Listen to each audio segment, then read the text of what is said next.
Alrighty, everybody, I want to thank you for being here this morning. I know that we have a few more people that are on their way because of traffic. I'm scanning the room for a flag. Is there a flag?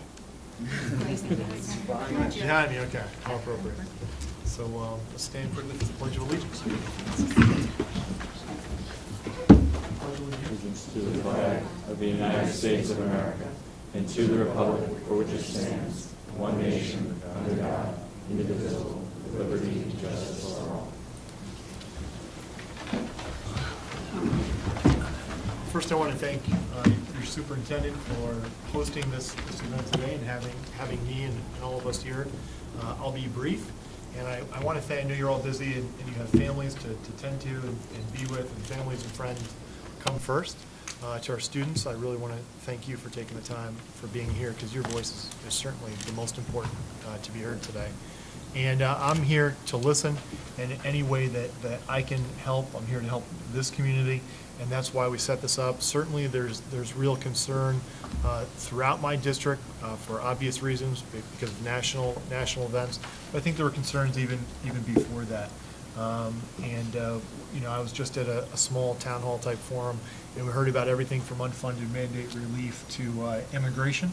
So there are a lot of issues of concern, but this is a more focused roundtable. But if anybody does have issues, whether it be anything, most of my staff are here. We have Susie McDonough, my chief of staff. You can raise your hand, and a host of other staff members here as well that can help with anything from legislation to grants and everything in between. Okay? Madam Superintendent? Thank you.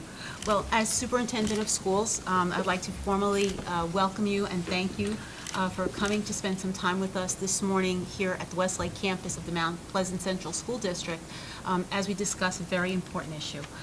Earlier this school year, our Board of Education took action and passed a resolution supporting my recommendation coming from the Lower Hudson Council of School Superintendents for schools across the Westchester region to take a close look at gun control with a look at mental health issues, because we feel that this is so critical that these two pieces of the issue come together and be looked at as one.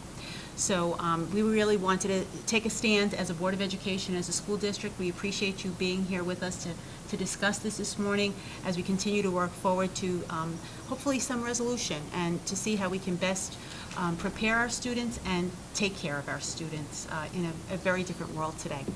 We're also very pleased this morning to have with us Chief Lou Lagno from the Mount Pleasant Police Department. Thank you, Dr. Guiney. The chief has an open house today at the exact same time, so we thank him for his time today, and we'll keep on schedule for him. I'm glad to be here. Thank you to Senator Ball and Dr. Guiney. I think this is an extremely important topic, and obviously what happened not too long ago in our neighboring state. We're here to discuss some of the issues that we face and what we've done to date to protect our children. Okay, what we'll do is we'll go around the table. If you can just briefly introduce yourself and the organization that you're with.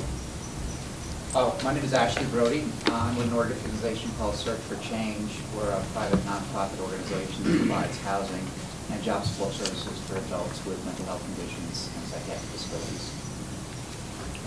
My name is Wayne Merkel. I represent the Fraternal Order of Police Lodge 704, and I'm here to represent our lodge and also our membership with regards to school safety in the community and also for our own individual families. Thank you. I'm Matt Cassidy. I'm with William Merkel with the FOP Lodge 704. You're doing. I'm Mike Kovalik. I'm the owner of Tactical Recovery Network. It's an educational security consulting firm. I have over 10 years experience working with at-risk students in public education, both in New York City and in Westchester County, and also have over 10 years experience in physical security. Happy to be here to support Senator Ball. Thanks. Doug Lander, Facilities, Mount Pleasant Schools. Hi, I'm Drew Podgorski. I'm a senior at Brewster High School. I'm going to be graduating in 2 weeks. I'm Lori Rogers Smalley. I'm sorry. Drew was at prom last night. Yeah. This is better than prom. This is better. More fun. Oh, my God. Really? Much more. Wasn't a good prom, I guess. I'm Lori Rogers Smalley. I'm from Valhalla, longtime Mount Pleasant resident.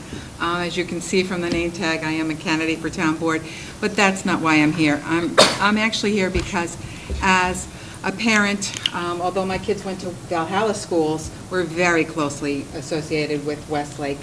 And so many hours I spent here with dance recitals and all sorts of activities that the children shared. So I'm here because this is prominent in my mind, how to keep all our kids safe. Thank you. My name is Marissa Butt. I'm a sophomore at Lakeland High School, and I'm part of Greg Ball's Student Advisory Council. My name is Sabrina Sabat. I'm a student at Lakeland High School, and I'm also part of the Student Advisory Council. Good to see you guys. My name is Sabur Sabet. I'm a cultural advisor to U.S. Air Force in Afghanistan. I just got back, I just brought my daughters here, be with them, in a couple of days, probably I'll be back in the field. Good to have you here. Thank you so much. Thank you for your service. And I heard you're in the Air Force. I have to see you face to face. Good to see you. Thank you so much. Thank you. Susie McDonough, Senator Ball's Chief of Staff. Jim Greco, President of the Board of Education, Mount Pleasant Central School District. Pat Anderson, United Way's 211 Outreach and Emergency Management Director, but we also provide comprehensive information referral services, which is an extensive referrals for mental health. Good afternoon, Donna Puro, an administrator here at the Mount Pleasant Central School District, the Director of Physical Education, Health, and Athletics. Good afternoon, Nick DiPaolo, Curriculum Leader for Guidance in Mount Pleasant Schools. Hello, Nicole Lloyd, School Psychologist at Columbus Elementary. Lori Donato, School Board Member, Mount Pleasant Central School District. I'm Vincent Ambroso, also a school board member of the Mount Pleasant Central School District. I'm just so happy that we'll be able to be the site host today, and I want to thank Senator Greg Ball for hosting this. Thank you. I'm Michael Kunze. I'm the principal of Columbus Elementary School here in the Mount Pleasant Central School District. My name is Jen Darconte. I'm the Director of Special Ed and Student Services in Mount Pleasant School District.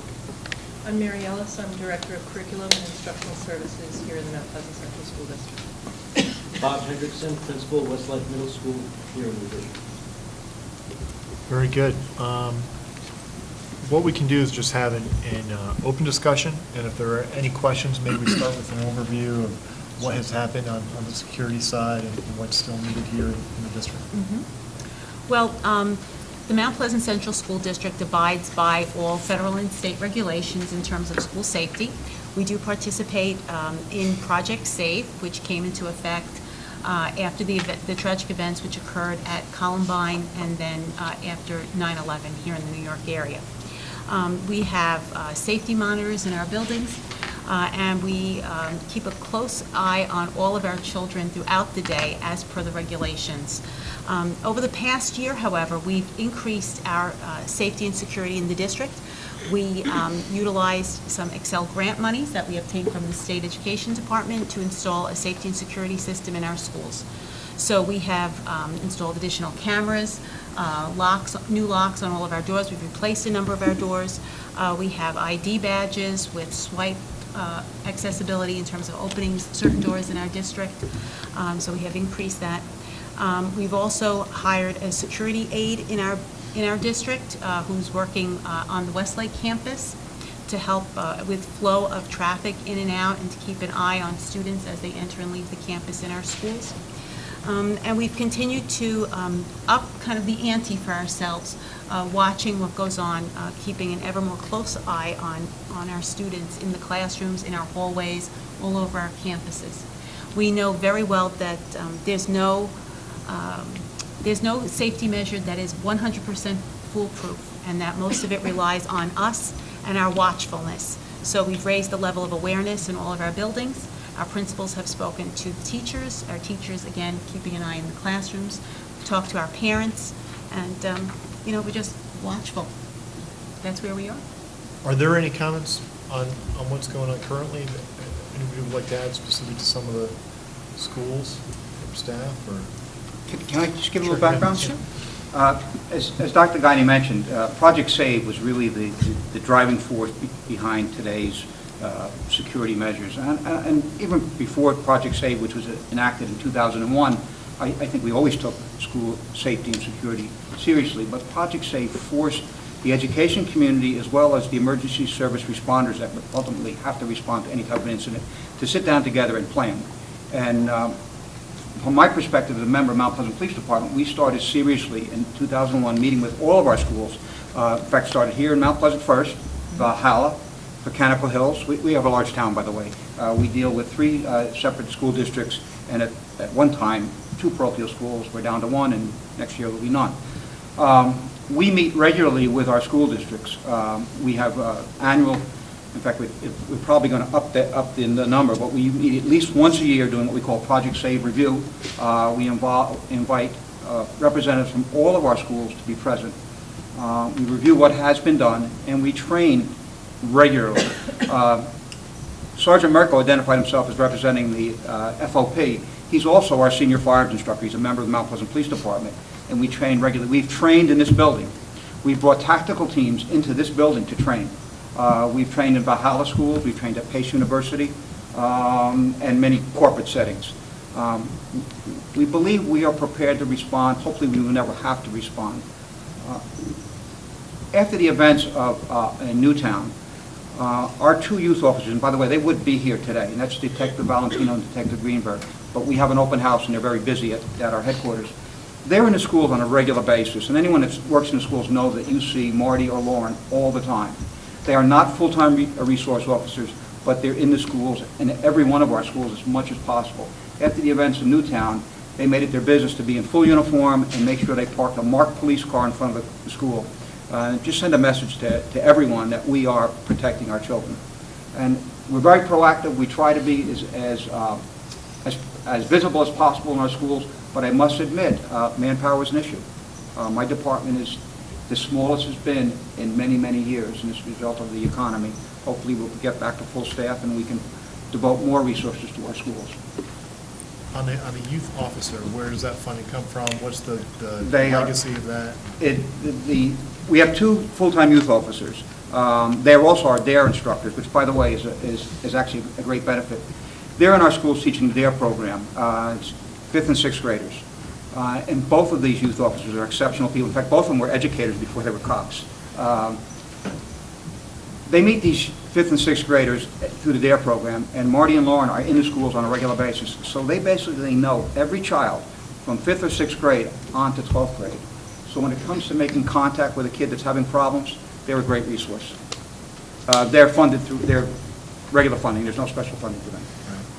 Now, the school resource officers used to be funded, it was a federal program, and then the state matched it, and then that funding has... That's dried up. Are there any questions specifically about that? No? As far as from a legislative perspective, and then I guess we can move towards a funding perspective. We'll deal with the harder issue after. Are there ideas on the legislative side on the gamut of issues of what can or should be done? I always thought the option for teachers to carry armed in the school, if they are qualified, should be on the table. It should be open for discussion, because there are some educators out there who are highly qualified. Educators that I know do hold an armed security license, and they have to qualify every year on their firearms the same as police officers do. The question comes down to response time.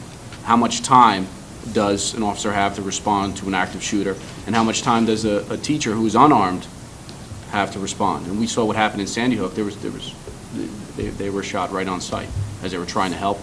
I think most teachers, and I'm speaking from, I have 10 years of public education, we're programmed to help, to prevent, to look at things before they happen, to respond to the degree that we can respond with the tools that are available to us. So if the response time is not available, is not adequate, someone's going to get killed. Cuts in education and cuts in law enforcement are unacceptable. All right? If we look at what happened at Sandy Hook, the doors weren't locked. There wasn't a concrete program in place to respond to an active shooter, and then teachers were unaware of what to do. And there was not armed personnel in the building to stop the shooter. My daughter's 2.5 years old, and as she grows into the Somers School District, I'm going to be active, and I'm going to bring this conversation up as long as I can. There's all those kids who passed away out there. Every parent who lost their child and everybody who's affected by that shooting, okay, is now doing some thinking. But the only way to stop an armed gunman, okay, is with an armed response from a trained professional. If we don't have that conversation, you're not going to stop somebody who has made a decision to kill somebody else. It's the perpetrator who decides first, and everybody else is on the defensive. All right, and it's much harder to defend than it is to attack. What level of training would you suggest the teachers? Well, I hold an active armed guard license, and I'm also a member of NRA's Law Enforcement Activities Division. I'm a duly authorized firearms instructor, and I'm licensed by Connecticut State Police as a firearms instructor for bail enforcement agents. I run a course of fire that's required by the state out there, and we train all bail enforcement agents in the use of force, use of deadly force. There are options depending on the state that you live in. In New York State, it's a 47-hour armed guard course that any civilian can take, and you're licensed by the New York State Department of State. Now, New York State general business law would require that a bonded security company employ an armed guard in the school district. If having police is an issue with the budget, okay, it's either increase the budget, hire more officers, or come up with some other creative ideas. But by pretending that not having an adequate response is going to solve a potential shooters, we're living in a fantasy land. So it's got to go either direction. It's got to hire more police or bring in private security who are armed and are qualified. And there are avenues, okay? But it's a discussion that everybody should be open with having. Drew, do you want to open up on that? Sure, yeah. I think that's a great idea, especially on having, I know we hear a lot about how school resource officers, the funding is difficult. I just want to say that they are really a key resource for the school.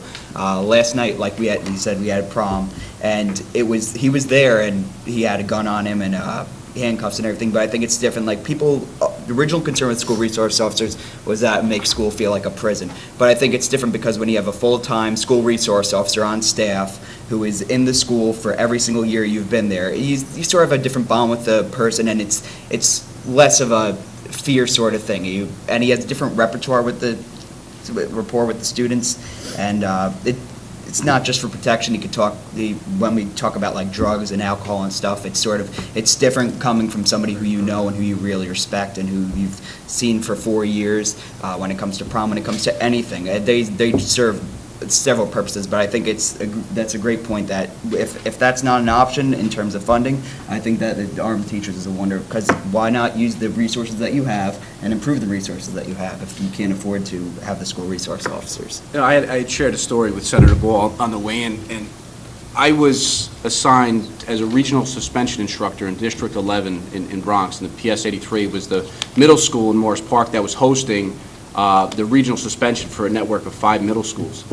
And one morning as I was walking to work, I remember parking on Bogart Avenue, and I'm walking to work, and we thought that there were fireworks going off, there were gunshots. Now, come to find out later. And I guess what happened was there was a shooting early in the morning, and one of the perps had taken the handgun, he put it underneath the garbage can, and he left. Some of the kids in my building had seen it. They saw him stash the gun, okay, they picked up the gun, and they brought it with them into the classroom. Now, he's in the classroom, and this was a confined setting because it was a part of a suspension program, and put it right in his desk. So I'm going around making my rounds, and you know, we're doing our history work, and I look, and there's the handgun right in the desk, okay? This individual was stable, okay? He was just a kid who was kind of confused. But whether it's a school resource officer or it's a detention program or some type of alternative setting, you got to know your students. When I saw that student, and I was standing right next to him, and he had the gun right next to him, I didn't get nervous because I knew him, and I knew that he wouldn't want to hurt anybody else. But if I didn't know him, and I didn't know how he would respond, it would have been a completely different situation. It comes down to having an adequate response, and it comes down to knowing your students. And the SRO bridges the gap between the school and the community. And if there's no SRO, you're going to get rid of the bridge, which is a big issue, and you're going to get rid of the armed response that's going to be immediately on site. So again, you know, I'm glad you brought that up, and from a student's perspective, he could see it. You know. Do you have a comment? Yes, I appreciate hearing your stories, and I agree that this is a very prominent issue at this time. But as I'm listening, I'm hearing the question of funding. Senator Ball, where would you stand on pushing the state to help our local districts, our local municipalities, and our local school districts fund more safety programs, fund more full-time police officers to be assigned to the schools, and help the superintendents as well as the chief of police not only in this town, but in every other town in the state. We, you know, when the governor, in response to the atrocity that occurred, when the governor, in my opinion, in a knee-jerk way, introduced his legislation, my concern was that we were losing a moment of opportunity to properly fund what I saw to be an extremely worthwhile program. And we worked with other communities, including Lewisboro, where they lost their school resource officer. And we've been able to find the funding to help that community to do that. That's a patch in one small community. And if I had my druthers and I could just wave a magic wand, we would have greatly increased the school resource officer program and funded it adequately in the aftermath of that atrocity. And we would have done other things. I mean, I think it would have made a lot of sense to go after the illegal firearms and that are creating over 95% of the crimes and attach real penalties to people who commit a crime using illegal firearms. And I've seen in every community that has a school resource officer program, the students love those positive role models.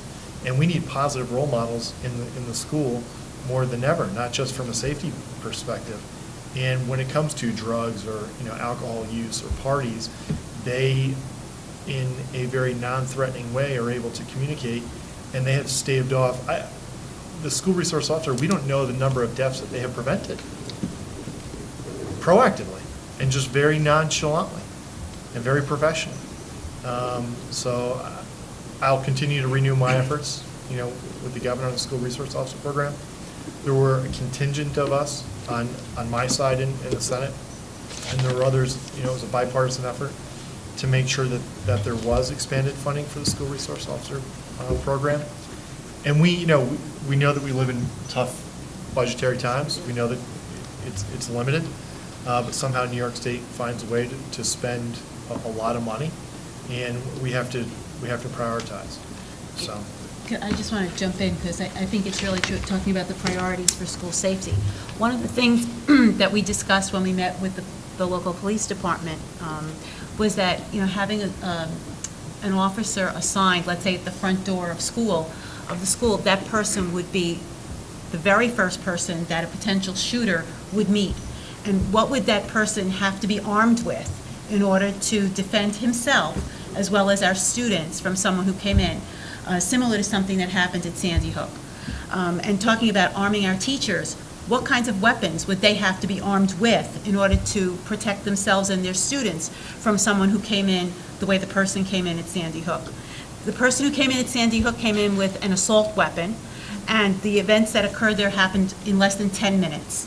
So I would think, in addition to providing personnel support to schools, if the state could provide us with supports for funding for mental health resources to deal with individuals who have serious mental concerns, who might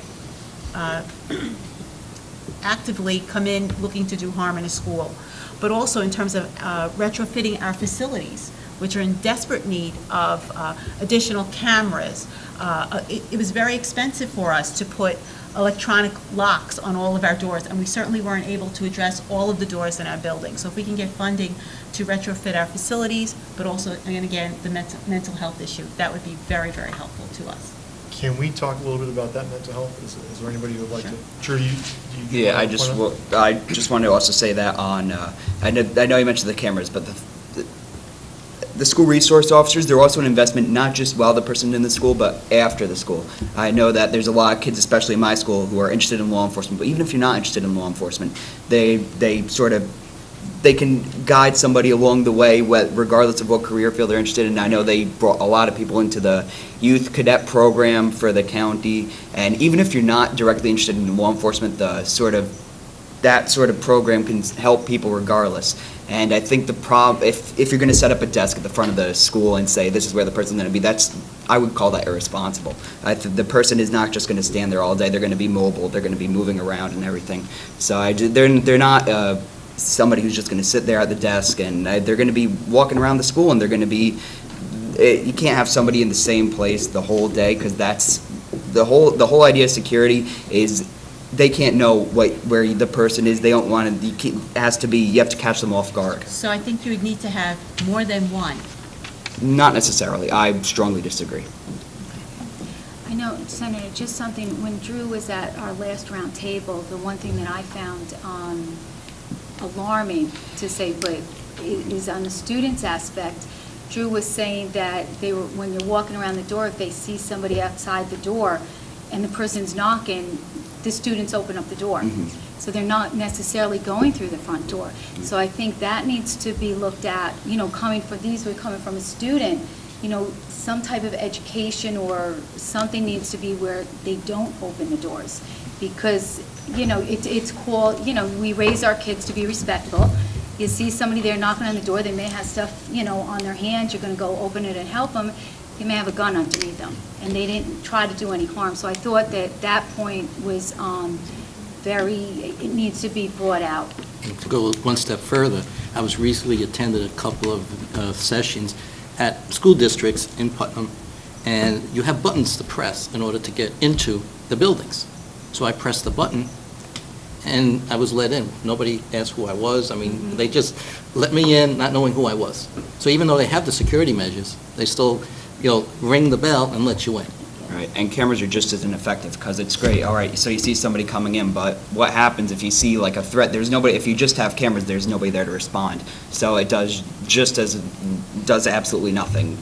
We saw that just having a lockdown system doesn't work. So if you just have cameras, the person's still going to get in, and there's going to be nobody there to stop what is going on. You need to have somebody to stop the person who is committing these atrocities. You need to have somebody to stop them. You can't just have cameras. It doesn't no good. Just from a homeland security perspective as well, as a society, I think and as a community, we have to ask our questions well on prioritization, because if we go and harden every school district in the United States of America, there's an enormous cost with that.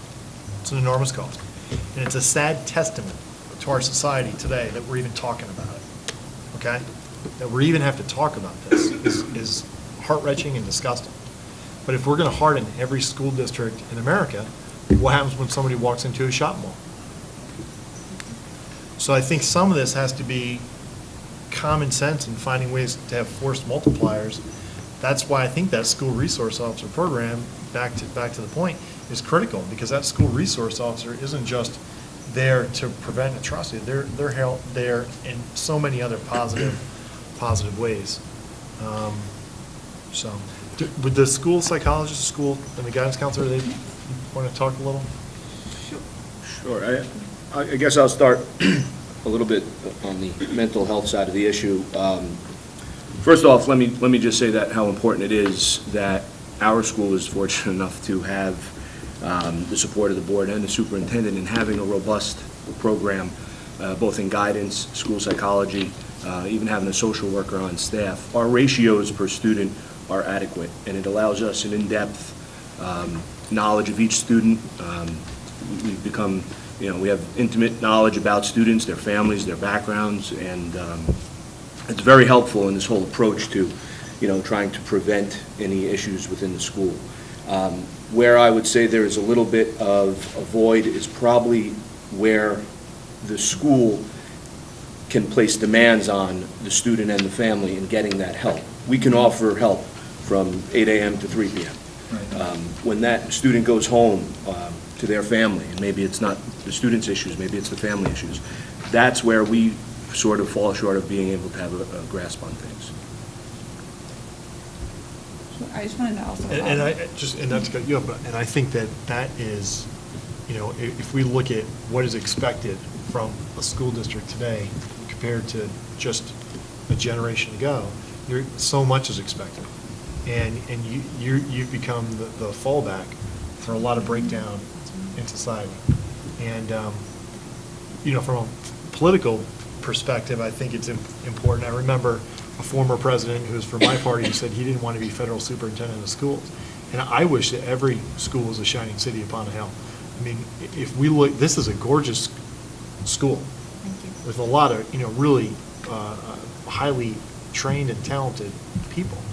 If we go into the city, there are a lot of great people who are trapped in even worse scenarios. And I saw that when I was in Philadelphia. I was working for the Air Force at that time. The toughest combat I ever saw was at a cocktail party in Washington, D.C. about 2 o'clock in the morning. So I thank you for your service. But one of those tough assignments I had was in Philadelphia, and I was there to help kids get into the Air Force Academy, specifically minorities.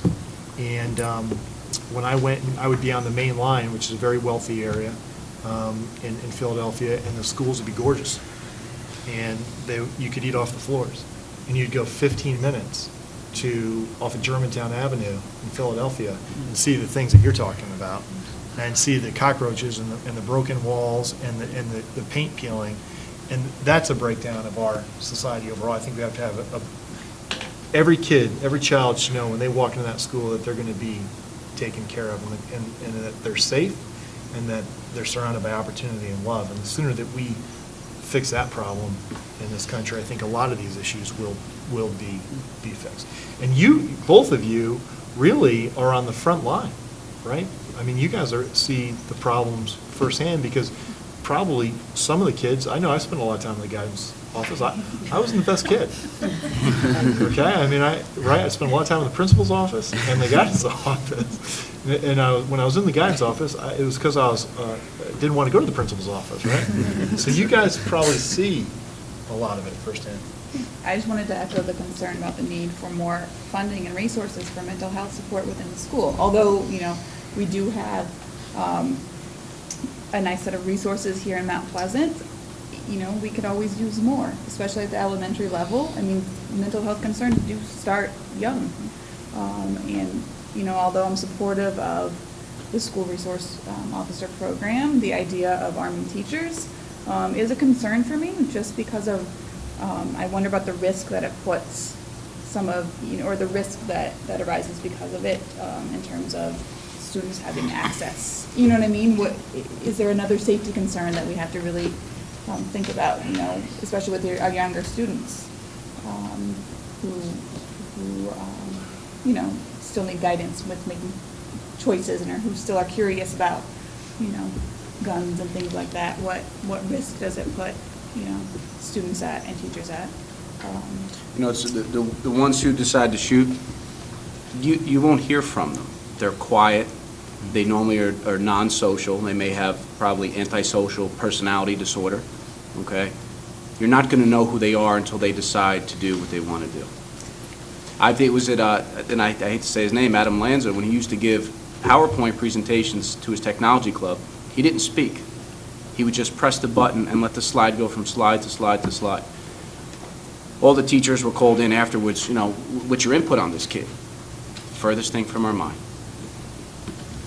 We're not, mental health is extremely important, and prevention is the best cure, but the cap to that has to be to neutralize the threat. One caveat that I'd like to add to that, if I might, I certainly agree. There are isolated individuals, disturbed individuals who are not necessarily going to speak up or give anyone any clue as to what their plan is. But as someone who works with adults with mental illness, and I'll acknowledge there are some different considerations and constraints when working with adults as opposed to children.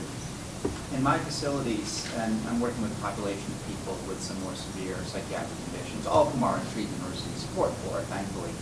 But oftentimes if someone is having a relapse or experiencing difficulty, the support staff, the professional paid support staff, are the last ones to know.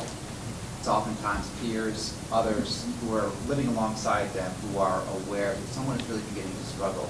So I would certainly suggest that it's of the utmost importance to provide as much mental health support care for individuals as possible, but also, perhaps just as importantly, when we talk about the dimension of safety, to encourage other people to be open with professionals about their peers, to foster a climate and a culture where students can come to a guidance counselor, not just talk about their own issues, but say, you know what, I'm worried about Joe who's sitting in the chair next to me, because Joe may not be too upfront about what he's thinking and feeling with professionals, but with his peers, maybe he will, not always. And I agree, Adam Lanza is an outlier, and it's quite conceivable nobody would have known. But there have been some documented cases of students coming forward in the right environment with the right culture, saying, you know what, I'm really worried about my peer, and there being some intervention before a tragedy. So I think just it's important to deliver that support to individuals. It's important to foster a culture where people can perceive coming forward as something other than snitching. I think that's a big deterrent to any people coming forward. And I think we have a job as mental health professionals to try to discourage that motivation and encourage people to come forward. So how do we foster that? I think being more open about mental illness, more open about combating the stigma of it, having assemblies, open forums where students, teachers, families, professionals can come and say, look, this is very common in America. People live with anxiety, people live with depression, people live with all these things. It's okay to talk about it. It's okay to talk about it if you're having a rough day. It's okay to come forward and talk about it if your cousin is having a rough day or if your friend is. I think there's still a lot of stigma attached to mental illness, which discourages people from identifying it both within themselves and among their peers. So I think one step is beginning to combat some of the stigma, because once something is less stigmatized, we can talk about it more openly, not just as it affects us, but also as it affects our fellow citizens.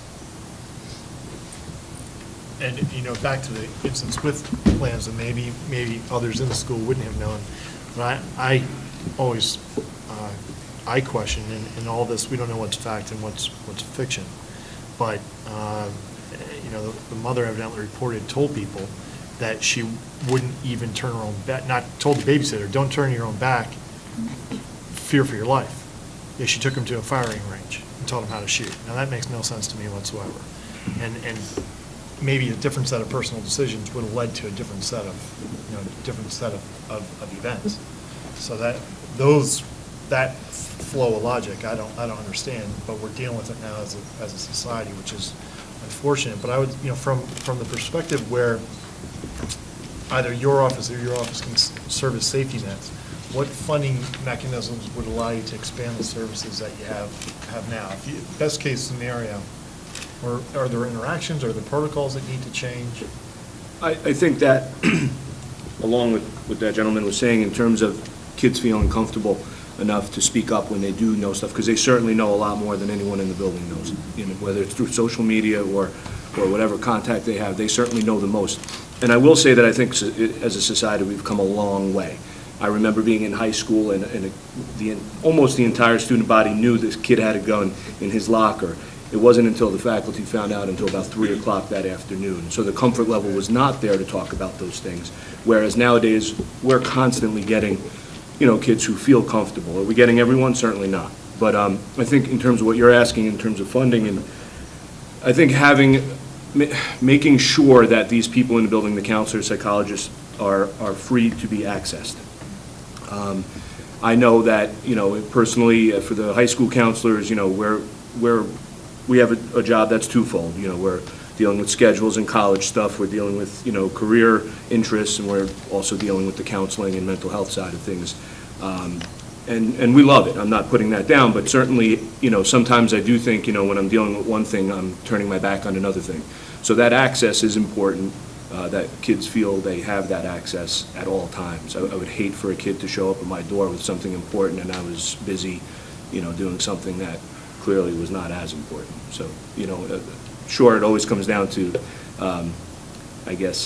staffing and budget that way, but,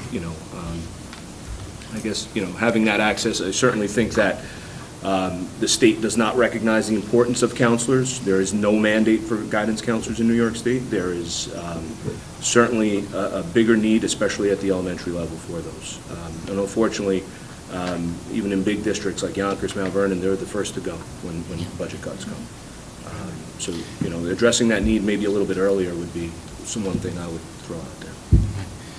And that's why I think a forum like this, where you have school districts, elected officials, government officials, law enforcement, business organizations, civic groups, and business professionals all here talking about it is fantastic. But what has to come of this, the resolution would have to be sustainable, because we're talking about funding. And we all know when administration changes or a few years down the road, funding is cut or eliminated. And look, school districts want to provide the best education for the children in a safe and secure environment. We want to have the staffing for the children. But let's face it, today, schools can't do that, especially with the tax cap, and we need help with mandate relief. It all comes down to that. If we had the mandate relief and a little help with the tax cap, we can provide the resources we need to, for sustainable, resources for in our schools. So it all comes down really to funding, sustainable funding, help with mandate costs, escalation of these mandates, help with us facing the tax cap. And it will help all those organizations, school districts, organizations that help, kids at risk, organizations that help with the mentally disabled, help law enforcement. That's what we need, sustainable fund mandate relief. And then it all comes down to that. That's what I really truly believe. So I try to look on a macro level, not just what's going to help today. I don't like to put Band-Aids on anything. Yes, we need it today. Let's get going. But I like to, put the stitches in there, fix it. Let it be sustainable. And the way I see it, it's not just funding within the schools, but also within the community. I mean, the resources for mental health support within the community are so limited. It's upsetting to me personally if I'm trying to get support for a student that I hear, okay, well, we can only support that student if they're in crisis, meaning they're a threat to themselves or others. And that's just the complete opposite of what we're trying to do when we're trying to prevent problems. If we're only able to provide support when somebody's in crisis, then that's not a preventative service. At times I feel like a fish swimming upstream. Right. We know what we need to do. We know we need the resources and the staffing to do it. And if school districts or those organizations are left to police themselves, they will be able to do it. But unfortunately, we can't. School districts and a lot of organizations, their hands are tied. And that's what I like for the public to really know. We do need help. And I'm glad you're here today because you have been advocating, for some, for mandate relief. But we really need to get, that herd up in Albany. And it's truly important, that we need this sustainable funding. Well, but it's not just mandate relief. This state is in serious trouble, okay? 2 million people have left. The people leaving are the people paying the bills, okay? Mm-hmm. So let's just do chicken and egg. You talk about you need mandate relief and the tax cap causes trouble. People can't pay their taxes. People aren't, young people are living in their parents' basement. They can't live the American dream because they can pay the mortgage, they can't pay the taxes. Mm-hmm. And people can be making a good salary around here and you feel like a hamster in a wheel. So you take that scenario and then you go back and say, well, we need more resources. It's tough to get resources from people that are barely making their mortgage payment, can't pay their taxes. And we got into this position through generations of bad decisions. Mm-hmm. Generations of bad decisions. That's right. And now we need immediate relief for people who are literally either losing their homes or have to leave the state. And they're not going to get immediate relief. And that's the reality. And every 2 years, politicians say that they're going to solve the problem. They can't solve the problem in 2 years. It's been created over 3 generations. And people lose their home, that people have to downsize. They're 80 years old, 75, they have to sell a home they were in their whole life, or they're 65, they have to sell a home they were in their whole life and go to another state. That's horrible. Working families have to leave. Kids, how many kids that graduate from Cornell stay in that town? How many kids that go to SUNY stay in those towns? Most go to other states. So these problems are extremely complex. But what we have to do is if some madman walks through school, we got to make sure that we take that guy down. Mm-hmm. And if we can prevent a madman from ever existing, because when he's in the guidance office, somebody picks something up, and we can communicate and get that person help, we need to do that. Senator, he brought up a great point, that the preventative arena never gets enough credit, because nobody sees what anybody prevents. They only see what happens and then the response to it. If you look at the mandates that have come down from New York State Board of Regents on teachers, and there's so much more testing, and there's so much more material to cover. If you take a walk around, look at a history textbook, the Pearson textbooks, which are pretty common amongst all school districts. Look at the 2005 version. It's about this thick. The 2011 version for world history is twice the size. So you have all this pressure put on teachers to cover all this material to pass an exam. Their brains can only handle so much. You may miss something else in the classroom because you're spending so much time covering all kinds of complicated material To get a kid to pass a test where you're losing what's really valuable, in some cases to prevent school shooting, is being able to identify the social issues that are affecting that kid. You know, in the late 1970s, early 1980s, sociology is a very popular course to be taught, you know, through the social studies department. You know, it's a profound course in the social sciences. And I think it gives everybody an opportunity to know that hey, you're not alone. There's a group for you out there.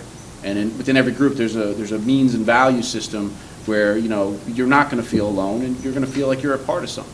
A lot of these kids who engage in those school shootings, all right, they flew underneath the radar for too long. And psychologists can only do so much. You look at the New York City model. If a school doesn't do well, they break it up, they rename it. They create schools within schools to the degree where sometimes a school will have 50 kids in it. And their teachers and the support staff there get to know them. I know one of the best ways to bring in something at a low cost is reach out for your non-for-profit agencies and bring in guest speakers. You'll be surprised how many non-for-profit agencies donate their time, Planned Parenthood being the most common. You know, you wonder how many kids who dealt with all kinds of social issues may have had an STD, didn't know how to deal with it, so then they started drinking and drugging to hide their issues, and then sooner or later they become a madman, and they didn't even know what they were running away from. But if that guest speaker came in that day and shared some stories that, hey, there's a place for you, there's some help, they may say, you know, I'm not so angry, so I'm not going to bury it. Because drugs are an issue. Drugs are an issue. And you take, you know, you ask any narcotics detective, any drugs expert, you know, excessive drug use can take a normal person and turn them into a schizophrenic. I have a question. Go ahead.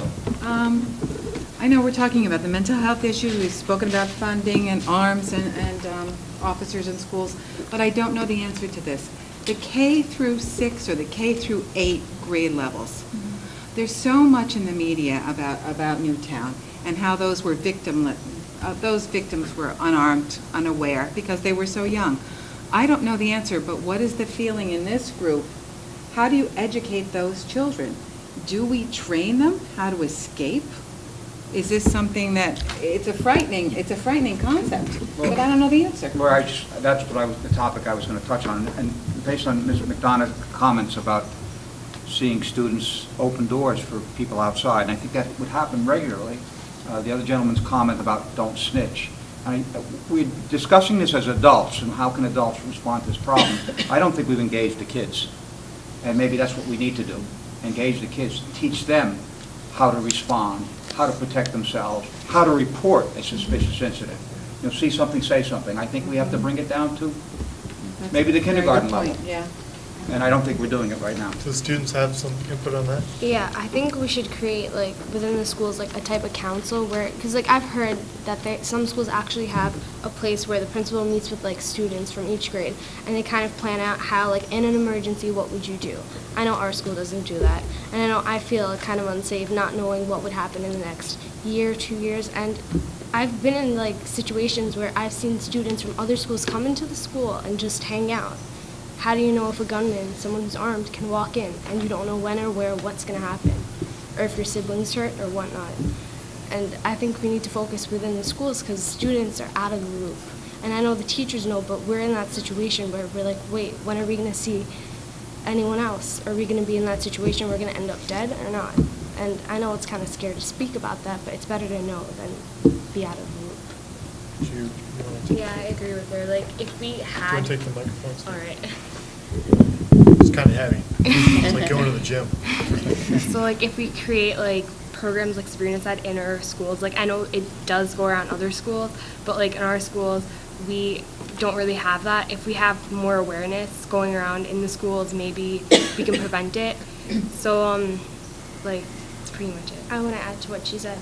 We do have hall monitors, and I see people walking in. Like, how can you differentiate one student from another school, or an individual who's an adult? Like, you can't differentiate that because there's how many monitors? 1, 5, 10, 15 the max? I mean, you can't really tell the difference. They're all people, and they're not going to every single day have 500 students come in, and they're going to check them every single day. I know that's what we should do, but it's not going to happen. Right, and I know like the whole thing was funding, and not just throwing more money on the pile doesn't help. Why not also start more efficiently using the existing resources? The school, my school has, I'd say, probably around 1,200 students. That's 1,200 other eyes and ears that you can have looking out for things. Why not? And okay, you can also add more funding, sort of create these programs and stuff, but I think an in-school program at each school where responsible students are chosen to sort of like talk with administrators, and where direct action can be taken, and sort of bring the students in the school, because that's existing resource that you have, and bringing those students in, that doesn't cost any money. That's a resource that you have that isn't being used. And also what you said, we do have like fire drills, we have all this stuff, but we don't have like a type of drill where we plan out what if a shooter comes in. Like we'd be sitting in the corner of the class just huddling, and I think we should have more of a drill where we know what if something happens, what if someone comes in through the back door, what would we do? How would we be in the situation where we understand what's going to happen, and if that does happen, which I hope doesn't, we'd know what to do. If there was a student in the district, wherever it may be, to the students, if there's somebody you thought maybe possessed the ability to do something heinous, who would you go to? School resource officer. So you have your... Absolutely. And how would you go? I mean, maybe a teacher. I mean, I'm not that close to my student resource officer because, I mean, there's so many students. How can you get to know one individual? We only have one, and not knowing, like, there's so much to do, yet you can't really get that time to get to know one person, especially that one person. How can he get to know all the 1,100 students? It's not enough. I mean, we'd have to either have more student resource officers or find an alternative. Right, and I think a good thing is like so many people have so many things on their plate nowadays, and like you talk about the testing and everything. I mean, like these teachers, they have a lot on their plate, so you don't want the ball getting dropped somewhere along the lines. But you know that the school resource officer, that's what they're there for. They're there to reach out to the students. They're there to connect with the students, and they're there to handle these issues, and that's their purpose. So if you bring it to somebody who it's the right person and it's their purpose, and that's going to be item number one on their priority list. I think that's very important, and that students know that who to go to if they saw something. Educating the students on where the person is in the building. Like, let's say if the mental health professionals at the school, if they're the right person to go to. I've been in this school for 4 years, and I don't know where that office would be. I have no clue. And you know what? If you don't know where the office is, how are you going to alert anybody? So we need to bring the students into the thing. What office? Do you not know where it is? We're for the mental health professionals at the school. No clue where it is, and I've been there for 4 years, and I'm about to graduate in 1 week, and I don't know where it is. So I think that's a sad state of affairs, where the students aren't being brought into it. Like I said, that's 1,200 resources that you have that aren't being used, and that's a problem. I was going to say, I think it talks to something you mentioned before about establishing a culture of caring in a district and in a school building. Here at Westlake, at the high school, we have a principal's advisory council. Our principal does meet with a group of students on a monthly basis, and they bring all kinds of different issues, everything from safety to school lunch, to the table to have those conversations.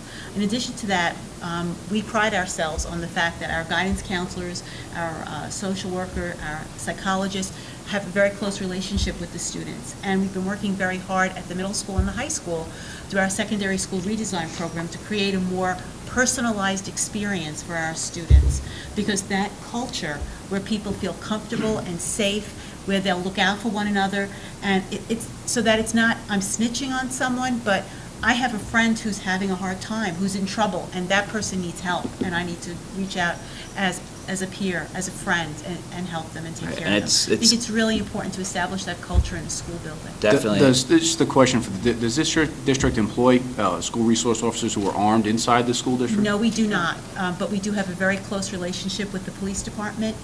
We do have 2 youth officers who are visible presences in our buildings, whether it's at the DARE program or they stop by at different events. And they often, if we have an issue with a student at the high school level, we often reach out to them, we have conversations, so we have that close relationship. What's the philosophy behind them not being armed? When they're in the building, they are armed. They are armed. When they're armed inside the regular police building. officers, but they're not. When they come to our middle school here, detectives are armed. Okay. Right. They do have weapons on them. We don't have an And I armed want to follow officer up with in-house. the issue about caring that Dr. Guiney mentioned. We have instituted an advisory program where we meet on a regular basis in small groups. Adults have groups of 10 to 12 youngsters, and they bring up all sorts of issues.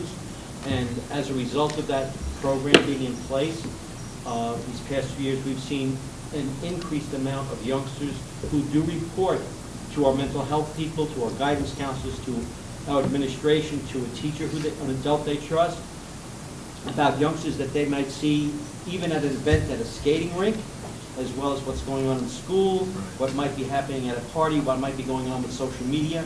And some of our youngsters, in a preventative way, I believe, have been helped through this past 2 years, getting some supports because of people willing to go out and say, gee, I think my friend has a problem. They were doing this, this, and this, and then we follow up with the parent or with the youngster as quickly as possible. What about an anonymous tip line with safeguards? Is that? We don't have anything like that in the district in place right now. We did have some conversations about something like that. We do have an anti-bullying program, and we've been working with the children in grades 3 through 8 to talk about reporting if they see if they see something, say something, but mostly in terms of that kind of behavior. At the elementary level, it's very, very difficult talking about our youngest learners because we have one psychologist in the building. The building holds about 500 children. We have one principal. We don't have assistant principals in our elementary buildings. And now with the additional stresses of doing the teacher evaluation model, our principals are doing at least 3 evaluations for every teacher in the building, plus the day-to-day operations dealing with all the student discipline. They really don't have a lot of support. So we're doing our best to get them some help, but boy, that's a place where some additional helping hands to make those phone calls to parents, we've been talking about, gee, can we reach out to parents, have parents come in, have a coffee hour? We don't have the time. We only have one person, one psychologist, one principal. So it's been a challenge. And one of the biggest components for prevention is also engaging the parents. As you engage the children, you also have to engage the parents, and I think that's lacking. If you look at Columbine and you look at the recent events in Newton, those parents were aware that there were issues, or if they weren't aware, people need to understand that they need to walk into their children's rooms. It seems like common sense to a lot of us, but if you have more forums or more education at that level with the parents, that it's okay to, call somebody up and talk about your child. If you see them acting a certain way, or they're becoming, they're holding things in, or you need to engage your children, and the parents need to be engaged, and they have to understand that you need to monitor what they're doing. You need to walk into their rooms. You need to talk to them, and it's kind of a much bigger social issue. Parents have to be parents or caregivers, whatever the situation may be. In a lot of those cases, if those parents had taken those interests or didn't feel the shame of going and talking about their child, had issues, probably both of those incidents could have been prevented. So I think that's a very component too, which you need to get more forums of people coming in and educate people about the signs of mental illness and things like that. And I think that would go a long way towards prevention as well. I think that I'm sorry. I'm the... You want to just pull that microphone so we can hear? I guess family is the best support to resolve the problem, better than police force, better than psychologists. If there's a teamwork with parents, because children are with the parents all the time. If they see something unusual and they report it to school, something happening, they can be prepared to stop the violence, whatever happened, Because the police, if 1 or 2 or 3 police officers stay in the school and look at the 1,200 students, how they could distinguish who's bad, who's good? But you have support from families. Once in a while, if the families get together with the principal, with teachers, they could bring a lot of information about the student, and that can be prevented easily without any incidents. Perhaps there's some students that are not talkative with the parents, but majority, I'm positive, I have 3 children. We are always in communication. We are talking, issues about the school, outside, inside, and you get information, and you can share it with the school without any hesitation, because we cannot blame police officer or psychology or the school or the government. The best source is the family. If the family is making a bridge with the children in the schools, they can resolve the problem. I'm positive. I'm an immigrant. I've seen it. I'm coming from from a society, there's one teacher over 1,000 students. There's society, there's no bus school. You walk 2-3 miles to get in school, talk with the teacher. But the best thing is, there should be a bond between families and the school system, that they should resolve the problem, not the force. The force is there, that they should not here. That's my point, you know. I guess one psychologist or two psychologists cannot resolve 1,000 problems, you know, that they uncover problems, or the police force. The family should step in and say, my son, my daughter has this problem. I let you guys know ahead of time, you should prevent it, not let kill other innocent students. That's all my share, you know.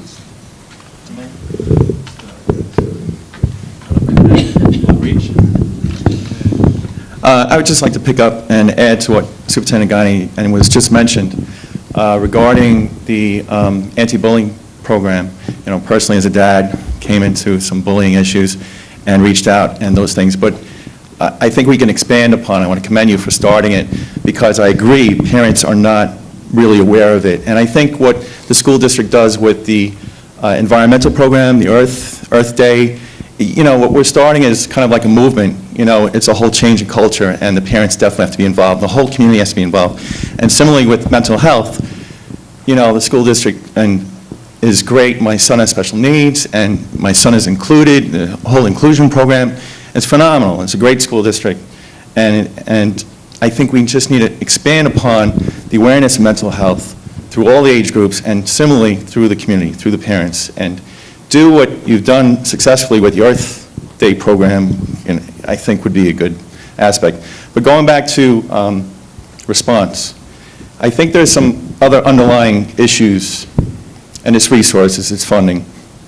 I've served also at the chief advisory boards for mental health centers, the facilities that we have, and I know a DARE youth officer is up there quite frequently, you know, and there's limited resources. So there's other issues in the community that I think could be addressed differently, or if they're addressed funded more properly, we would be able to have the youth officer here more appropriately, you know, meeting the needs of the school district, because they're really spread very thin right now. So that's an issue that I think in response, and talking about officers. I also work in the city. You know, we have public security on city universities. My wife's a teacher in the city. They have safety officers. I think that's something we should consider. And even look now with the prescription pain pill issue. You may have somebody who goes in for surgery, a back surgery, and then they're getting a prescription of OxyContin from whatever doctor. It's supposed to be taken in a method it's supposed to be taken. If you just Google Drug Enforcement Administration's, you know, buyback or turn-in program, there's millions and millions of unused prescription pain pills that have opiates in them that are returned several times a year to these programs that they run. So if you have somebody who's abusing something in the house, and maybe the student who takes it, tries it, then distributes it, they're just popping it with some water.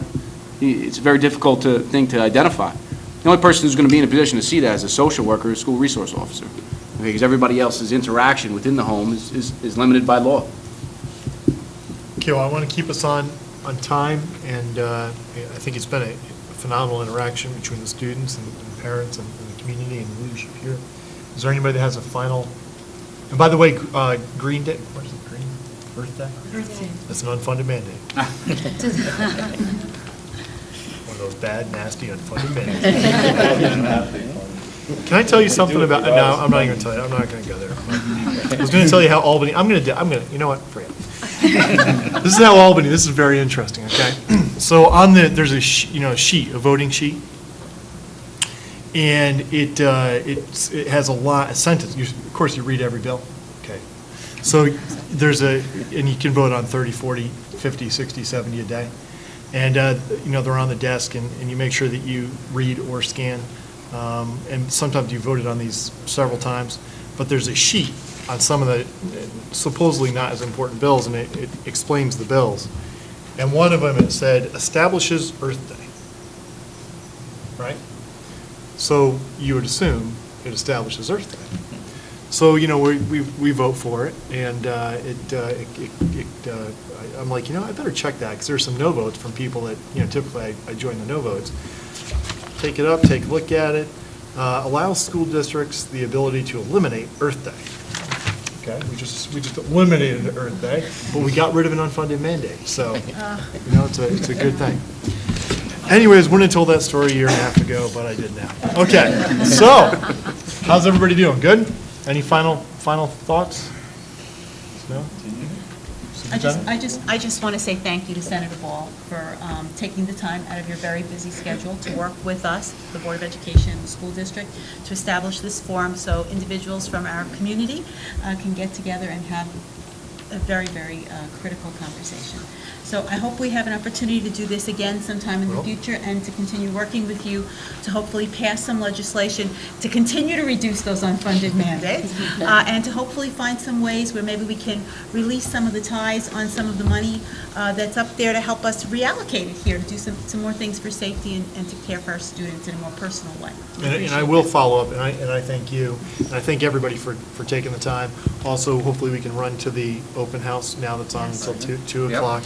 And please go to the open house. On unfunded mandates, just very quickly, I know it's off topic, but it's been linked in as topic for a good cogent reason. There are over 600 unfunded mandates that have been listed. This governor has shown no bit of timid nature in forcing issues to the floor when he wants a vote. And the governor has promised us that there would be an up or down vote on his unfunded mandate relief package. He put together an unfunded mandate relief council. That council has minority and majority members on it. There's no question anymore of the unfunded mandates. There's a complete package. Now this governor needs to follow through on his promise to demand an up or down vote. It's on the Senate side, we actually had a couple $100 million in unfunded mandate we wanted to say, drop in the bucket, but the Assembly conversely only wanted about $30 million. Sheldon Silver has never been weaker, that 800-pound gorilla known as Shelley Silver, who has been in Albany, I'm sorry, but way, way, way too long. He has never been weaker. So if this governor has an opportunity to force an up or down vote on unfunded mandate relief, it's now. So we need to see that that's done. And to the Earth Day point, there are certain things in there that people are going to be like, oh, wait, we don't want to eliminate that. But we have to have the courage to have an up or down vote on some of these very, very tough issues. So that's that. And I know on the funding side that Susie has been working on the grant side. And statewide, we need to fight to make sure that we have an expanded school resource officer program and allow flexibility in that to the superintendents and to the community to find synergistic ways to fill that void, whether it be the local law enforcement, whether it be state police, which I think it started out, right? The funding from the federal level, we had state police program. I'm not quite sure. It's the SRO program. There was also what was called a COPS program. We actually took advantage of that. We were able to hire several police officers. It was a limited time period. They paid a portion of their salary. That program is basically defunct. It still exists, but only the poorest communities are getting money. We don't. We have worked with Mount Pleasant School Districts. At least twice we've applied for grants to enhance security, and we were never eligible. This community is too wealthy. So, we're all rich, people. Okay, God bless and thank you very much for your time. Thank you. Thank you, Senator.